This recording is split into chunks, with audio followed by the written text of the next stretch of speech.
जनागमपंथी अतिशय जैन बड़ौद से ऑनलाइन प्रश्न पूछ रहे हैं। नमस्ते आचार्य भगवान। गुरुदेव, आजकल हम लोग मुनिराजों के आहारचर्या, बिहार, अगवानी, प्रवचन, केसलॉन्च आदि का जिनवाणी के माध्यम से, मोबाइल में यूट्यूब और इंस्टाग्राम के माध्यम से उनका प्रचार करते हैं, तो आचार्य भगवान इसका हमें किस प्रकार से फल प्राप्त होगा? नमस्ते आचार्य भगवान, मार्गदर्शन कीजिए। क्या फल?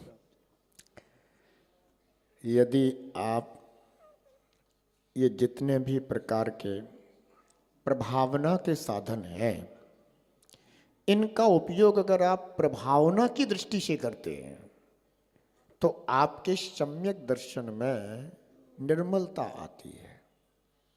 क्योंकि प्रभावना अंग के अंतर्गत आचार्य भगवान कहते हैं कि जिन शासन महात्मा, जिनेन भगवान के शासन का महात्म लोक में फैलाना, प्रकाशः स्यात् प्रभावना, इसको प्रकाशित करना प्रभावना अंग कहलाता है।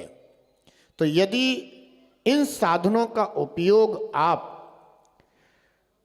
चाहे वो मुनराज की आहारचर्या हो, बिहार हो, अगवानी हो, प्रवचन हो, केसलॉन्च हो, जिनवाणी का प्रवचन आदि हो, प्रक्षाल मोबाइल से, यूट्यूब से, इंस्टाग्राम से जो भी वाणी हो, प्रवचन हो, केसलॉन्च हो, जिनवाणी का प्रवचन आदि हो, प्रक्षाल मोबाइल से, यूट्यूब से, इंस्टाग्राम से जो भी चलते हैं, इनके माध्यम से अगर आप प्रचार करते तो आप निश्चित रूप से प्रभावना अंग में अपनी सहभागिता रखते हैं।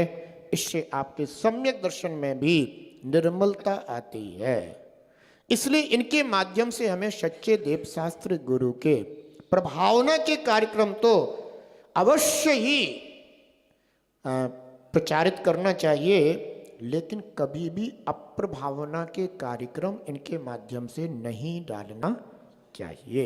इस बात का हमेशा ध्यान रखना चाहिए, क्योंकि उससे धर्म की निंदा होती है। हमें इस तरह के कोई कार्य नहीं करना चाहिए। तो इससे निश्चित रूप से आपके सम्यक दर्शन की दृढ़ता होती है, तो आपको तो पुण्य की प्राप्ति होती है, शाता की प्राप्ति होती है, कर्मों की नजरा होती है। ऐसा